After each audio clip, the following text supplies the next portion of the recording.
adlaw sa aton mga amigo. So for today's video, ang ating istoryahan is about sa sakit nga coccidiosis. So ano bang coccidiosis? So coccidiosis is a digestive nga disease caused by protozoa, specifically the Eimeria species. So when we say cocci, ang pinakamaisip na magsunod din sa isip na itong kung anong sintomas is yun ang mag-ipot ang aton mga piso nga may halo sang dugo.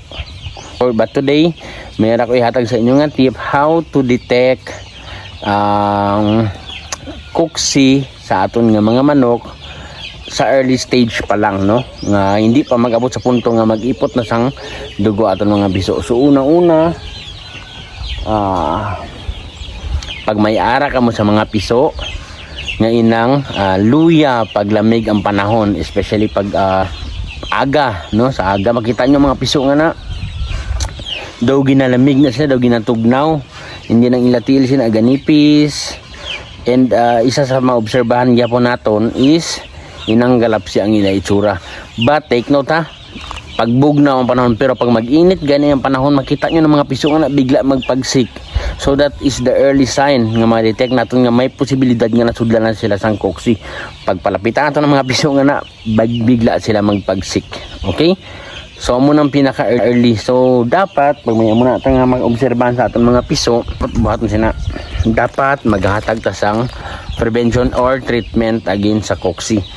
So kadalasan ang common ginatawag is mga sulfa. Sa LDI may harap sang Pyristat, but I would like to introduce this actually hindi naman siya bago, may mga gamit na sini ining bulong naton nga cocciban. So ang cocciban, ang unod sini is amprolium. So amprolium is a drug of choice for cocci. So nakanami lang pamagamito naton ang amprolium or ang atong nga cocciban. We can also use ang atong nga probiotic. Pwede itong sabayan sa probiotic. Unlike kung sulfa ang gigamit at pang treat sa cocci, hindi ta pwede makahatag sa probiotic kay may antibacterial effect man gyapon ang sulfa.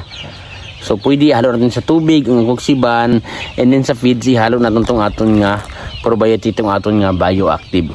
So importante nga maghatag sang probiotic gyapon pag may case ng coccidiosis kay kabalo man tanong ang cocci is gaigo sa sa mga tinai. So pag naigo sang cocci ang aton mga piso, syempre maguba tong ilang mga vilay, ang lining sang intestine. So mo nang isa nga matabang sang probiotic, ibalik niya tong health or ang ka-healthy sang gut sang aton mga manok. Magtimplara lang. So kung may may signs and symptoms na, we do recommend na mag double dose ta. So dalawa ka sa shaper gallon.